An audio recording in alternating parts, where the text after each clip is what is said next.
Welcome to Emily's statistical investigation.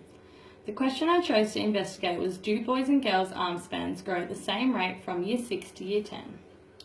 Reliable data from the ABS 2014 Census at School survey was analysed. I randomly selected 25 girls and 25 boys' arm span data from Year 6 and Year 10.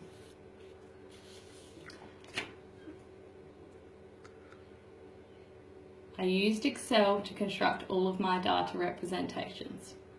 Firstly, I put together frequency tables which collated Year 6 boys and girls' arm spans and Year 10 boys and girls' arm spans, so I was able to establish the amount of times the measurement was recorded. These tables were very useful in helping me construct the rest of my data representations.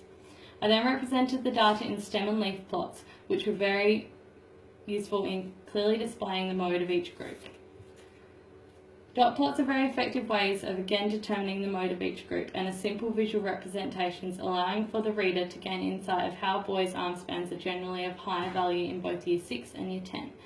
We notice by looking at the higher amount of frequencies or dots towards the right side of the scale compared to girls who show higher frequencies towards the lower end or middle of the scale.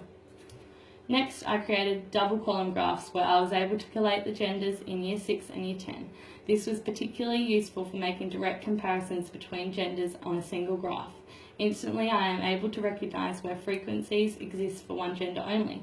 For example, only boys have recorded arm spans above 160 centimetres in Year 10. Girls and boys also share the same mode of 160 centimetre arm spans in Year 10, whereas in Year 6 the mode is a few centimetres lower for the girls compared to the boys. This also indicates how girls may have experienced a greater arm span growth rate from Year 6 to Year 10.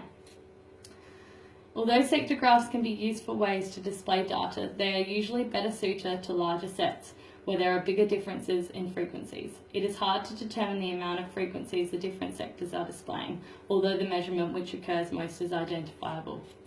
Without a doubt, the double column graph best represents the data used throughout the investigation. Why? Because we are able to make direct comparisons of arm spans between separate year level genders. We can identify trends, and this also presents a holistic collation of data. We are able to interpret more from this layout compared to the others. Excel assisted me to calculate the mean, median and mode. Each of them require an equal sign and selection of data to establish the values. However, each word after the equal sign had to be typed as either average, mode or median to find out each concept. I discovered the range of each data group by subtracting the minimum value from the maximum value and displayed this information in Word. Evidently, although boys typically have higher larger arm spans than girls, girls show a greater mean difference from Year 6 to Year 10, suggesting that they have a slightly greater average growth rate than boys. In the classroom, students can use their own arm span measurements to make comparisons with the measurements of other body parts. Simultaneously, students are integrating numeracy skills and discovering mathematical concepts. Thank you for listening.